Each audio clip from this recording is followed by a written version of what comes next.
welcome to MINDAID Therapist's first IGTV ever. This is Shrabosti. I'm a psychologist and I've been working with adolescents and young adults for the last 6 years. And this is This is Manasi. I'm a clinical psychologist and I've been working in this field for the last 4 years, and I specialize in psychological treatment of mental disorders like depression and anxiety. And so glad we're finally doing this. Thank you so much for all your love and support. What we are going to talk about today is loneliness. So for those who've missed out, we recently posted a Q&A question round to our audience and we asked for questions on loneliness, and that's what we're going to do right now, which is answer them. Just a quick reminder before we start, the answers you are going to give today will be very generic. They are not specific because we don't know the context behind your question. So if you think you need more information or more guidance, feel free to book a session from our website, mindaidtherapist.com. We offer therapy at a very affordable price. So without wasting any more time, let's just get to the questions. Another point we just wanted to tell you, if you catch us looking down, is because we have our notes open, because we want to be on point with you all. So like she said, let's start with the questions. So question number 1, is it weird that I'm content being lonely relationship wise? We have another question which is similar. I live alone and my friends keep asking me it must be lonely, but I don't feel it. Am I supposed to? Not at all. It's not weird at all that you're happy or you're content being lonely. There is something we call as solitude. Because first thing, being lonely and being alone are two different things. Feeling of loneliness depends on the way you view your situation or the way you view your relationships, and do you actually see the quality in them. So if you feel that you just have that one friend, but you have in-depth conversations, or you have a quality to that relationship, and that might suffice for you, so you don't need to have same kind of relationship with 10 people. So even if people aren't physically present around you, you can still be connected to them and not feel lonely. So don't judge yourself, it is completely okay. Let's take our next question.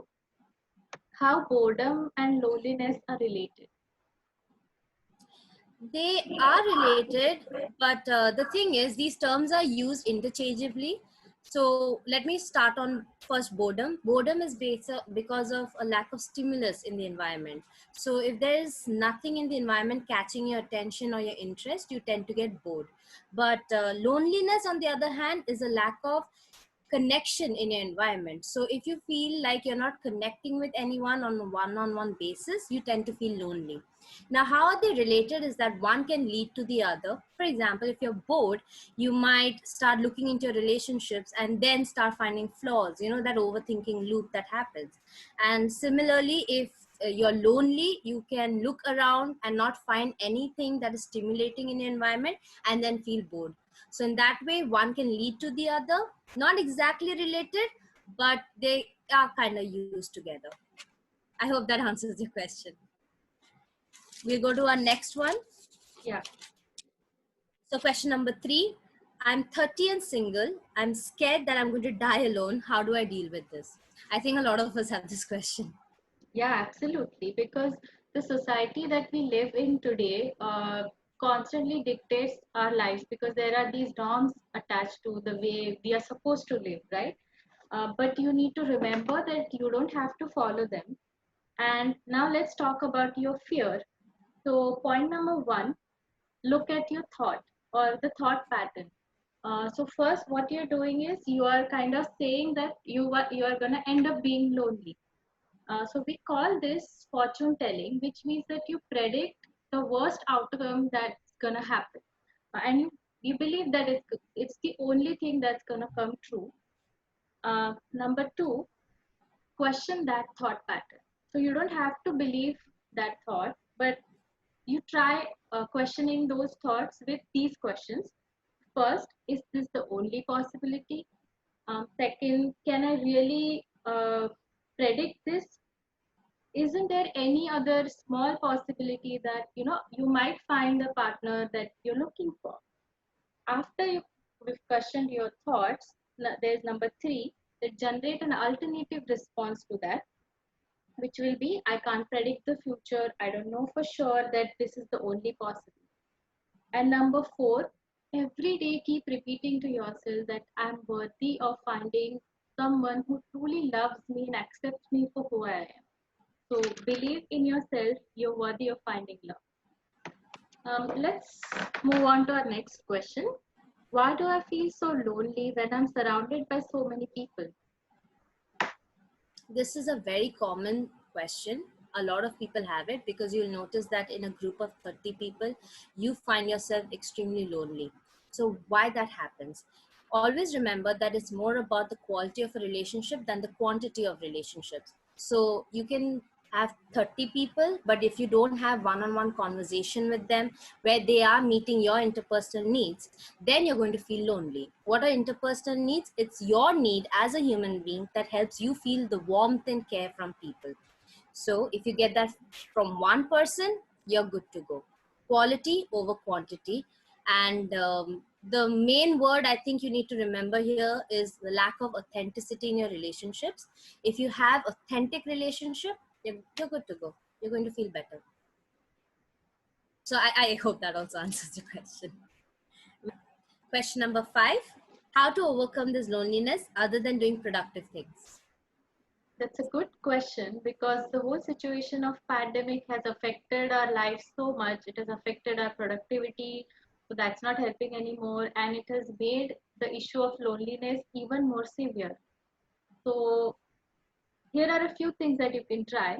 Number 1, practice compassionate self-talk. So what happens when we're lonely is, we constantly tend to criticize ourselves. So that does not help at all. So an example would be, say to yourself that I'm ready to wait for the right kind of friends and the right kind of people in my life. And right now I choose to focus on myself. Number 2, share simple moments of joy with your friends on a daily basis. So that doesn't mean that you have to post it on social media, but share for real. So if you, like for example, if you cook a great meal for yourself, take a picture of it and share it with your friends.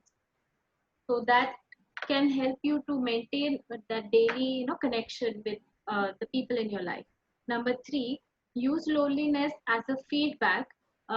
It doesn't have to be a bad thing necessarily. So loneliness makes you isolate even more. So rather than getting stuck in that cycle, reach out, even if it is just to that one person in your life, but do that. Then number 4, work on your negative thought cycles, because when we are lonely, we tend to ruminate about it even more. We constantly think about how miserable our life is, but that doesn't get us anywhere. So focus on, navigating through and identifying where, if you're constantly thinking negatively. Hope this helps. Our next question is for you, Shrabosti. I'm fine the whole day, but as soon as it's night, I start to feel low and lonely, losing sleep because of this. This is actually a very common thing that happens to a lot of people where you're okay in the day, but by the time it's nighttime, you start feeling low. There's a term for it. It's known as diurnal mood variation. So there are different causes for this. The first cause is your sleep cycle. There are certain hormones that are released during the day and certain in the night. And when your sleep cycle isn't right, it can get confused. So you first of all have to look into your sleep cycle if that is the case. Another cause that can happen is rumination. So what is rumination? It's your constant overthinking about your stress, about problems happening in life. That can keep you up as well. Another thing we have to take into account is your body temperature. So usually in the night, for sleep to happen, your body temperature has to be low. But if your temperature goes higher, then it disturbs your sleep and you feel gloomier in the night. And also research states that night owls, so people who usually also stay up more in the night, they tend to feel this way more. So what can you do? Like I said, the first thing, find the cause. So what is exactly amongst all of these reasons, do a little more research on your own as to what exactly is hampering you. A lot of people find thinking about stress and thinking about life problems is one of the causes. So find that cause. Maintain a sleep schedule.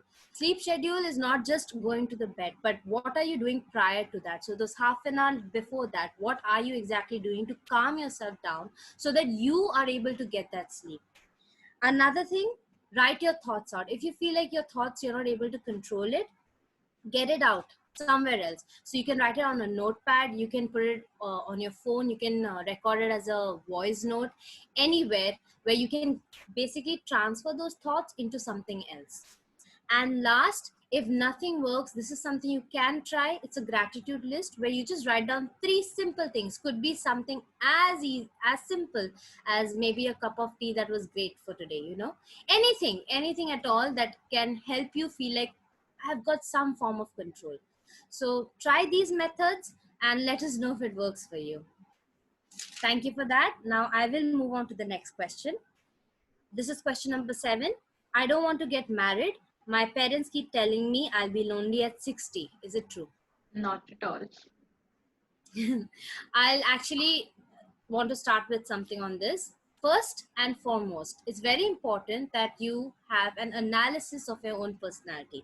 So, what do I mean when I say analysis of your own personality? You are the best judge of who you are.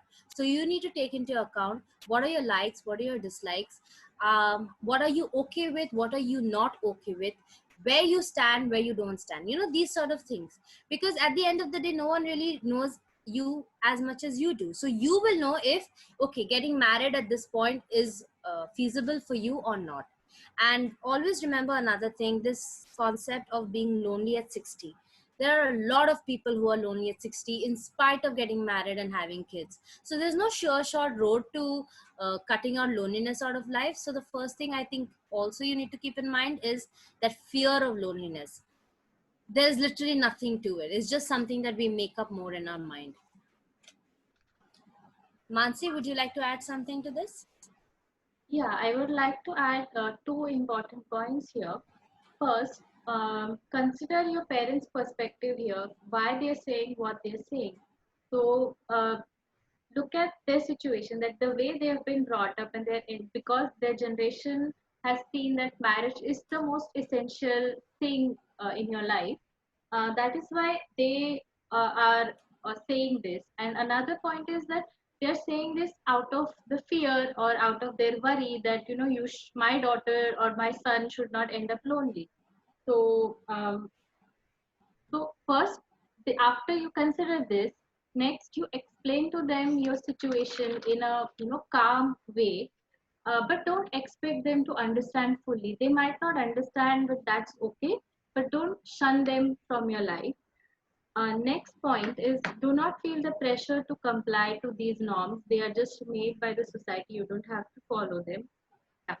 And remember that you are your responsibility, and you know what is best for you. And if that is the decision you feel that is right for you in this moment, then you go ahead with it. Don't let other people believe you otherwise. So I hope that answers your question. And let's take the next one, shall we? Not connecting to a lot of people mentally, is this a form of loneliness? Not really. It's about, again, your interpersonal needs being met. So, as long as your needs are being met by some of the other people, you're good to go. And we have to keep in mind about the pandemic situation right now, because it's put so much of existential stress on people that not everyone's in the mental state to actually connect. So it can happen that people with whom you have great rapport, suddenly you can't do it. Like you both are not able to be on the same page. But it's more to do with the environment and the fact that nobody knows how to handle this pandemic. No one's seen it, right? So it's okay if you're not connecting. For now, if you're feeling lonely, try to have just one which can get you through this pandemic phase. And hopefully, once we are done with this entire turmoil, we can go back to reconnecting with our friends. So it's just about the perspective. I Yeah. hope that answers. We go to our ninth question. How does one navigate loneliness, not just after losing the love of their life, but also the path in life that they are on career wise? An interesting one. So, Yeah. point number one, what we need to remember is we need to we tend to compartmentalize our lives a lot. Everything is separate from the other, but in real life everything is interconnected. So number two, if one area is not going right, focus on the other, which you have more control. Like rather than worrying about your love life not going right, you may want to channelize that energy into something that you have more control over, like your goals towards your career. And third, work on changing your perspective a little here. So it's okay to be lonely. Remember that it's temporary. You're lonely for now. You're not gonna always be like that. Life will change, and that life is unpredictable. So you don't know that this is the situation that's gonna last forever. Would you like to add anything to this? Yeah, I think I'd like to talk about things to avoid. The first thing is rumination, which is your overthinking. So instead of constantly ruminating and thinking, oh, I lost the love of my life, I lost my career, I lost this, what is happening is it is not going to help you channelize your energy into actually pursuing something that will benefit you. We get stuck in our path and then we don't move ahead, because at the end of the day we are mere mortals, we can't control much. So whatever we can control, which is just ourselves, we need to focus on that. So try to avoid that overthinking pattern. Whenever you find yourself stuck in that overthinking thought, you have to make a conscious effort to tell yourself, stop, I'm not going to do this. And you drop that thought and you distract yourself into something else. Another thing to avoid is forecasting your future. None of us have seen what is going to happen in our future. We can never predict it. Same with like other questions about loneliness, being lonely when you're 60. Nobody can predict this. So instead of predicting it, that in a negative way, which will only amplify your anxiety, focus on what you can control, which is making your own rule book, which is what we've said before as well, where you make your own path, you decide what is okay for you, what is not okay for you, and you work towards it. Take it one day at a time instead of the entire 60 years in the future. I think that's all I would like to add. Question number 10: is loneliness a symptom of depression? Yes, it can be a symptom of depression, but for that, first we need to understand the difference between loneliness and depression. Loneliness and depression are different concepts. Depression is a general feeling of sadness, hopelessness, which affects almost all the areas of your life. So it will affect your career, relationships, your daily functioning.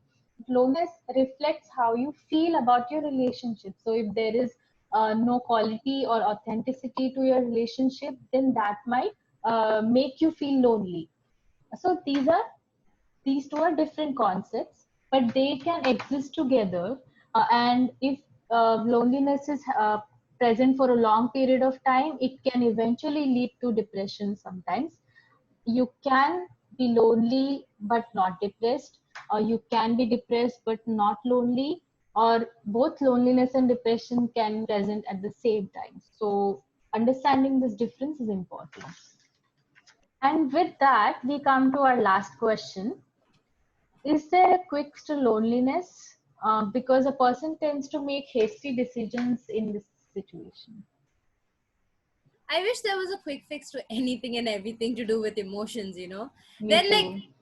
most of us wouldn't have mental health issues, but we can suggest some quick fixes. The only thing is, please understand this: unless and until the core problems are resolved and the core issues are talked about, these quick fixes are very temporary and they're Yeah, not meant for long term. It's not a long term solution, so please have this disclaimer. in uh, mind. but Yeah. I will still tell you some tips. One, Google it. So if you're feeling lonely and you have literally nobody to talk to, go on Google and just type in I'm lonely. You're bound to find a lot of people, a lot of forums that are discussing about them feeling lonely. What is the point of this? The point is so that you actually find that there are more people also experiencing what you are. So you're not actually alone. So that's the first point. Another, designate a friend. So you can have a lot of friends. Out of them, maybe you might have one best friend. Designate a friend so that whenever you feel low or you are questioning your self-worth or anything like that, you call that friend and you pour your heart out. So the friend has a job of empowering you with certain statements. For example, you know how strong you are, you've gone through this, you've gone through that, you're going to get through this, basically reminding you that you need to have your stability right now and you're going to get through this, because whatever you're going through is temporary, it is for now, it is not permanent. So a friend like that. And third, even though it's very difficult now considering this pandemic and there is lockdown, but if it's possible, please try to change your location at least for that moment. For example, if you have a terrace you can go to, please go there. Or if you just can stand outside your door, do that. Anything where you can just have a little more clarity and you're able to at least address your questions and your feelings in a much better way than being in that environment and then being in this loop of loneliness. So those are my 3 points. Would you like to add anything, Mansi? Yeah, I would like to add a few things to avoid. So first, do not isolate yourself, because what happens is when you're lonely, you maybe try to seek out a company, but if that attempt fails, then you tend to go into this hyper state where you're always on the lookout for negative behaviors of others. So, you feel rejected more quickly, and as a result you isolate yourself even more, so you get stuck in this cycle of loneliness. So for that it's important to break it and reach out to, like I said before, even if you have just one person to reach out to, do that. The second one is, do not take any decisions when you are in that vulnerable state, because that might, you might regret it later. So first, you write down the pros and cons of your decisions, and next day when you are feeling a little bit, you look at it, and then it will give you a fresher perspective. And one thing that you can do is like spend some quality time with yourself. So it can be just playing your favorite song and dancing to it, or just making yourself a nice meal or a cup of tea or coffee. So that these things will help you elevate your mood and maybe make you feel a little better. So with that, we come to an end of our first Q&A. I hope we've been able to answer all the questions, right? I hope so too. We're really sorry if our answers are more generic and not specific. If you do want specific help, please feel free to approach us. You can find us on mindaidtherapist.com. And this is Shrabosti and this is Mansi. And we sign off. I hope this helps. Do let us know in the comment section down below. Yeah. Yeah, And we would we love shall to see hear you. your feedback. Yes, please. We shall see you once again. Bye. Take care.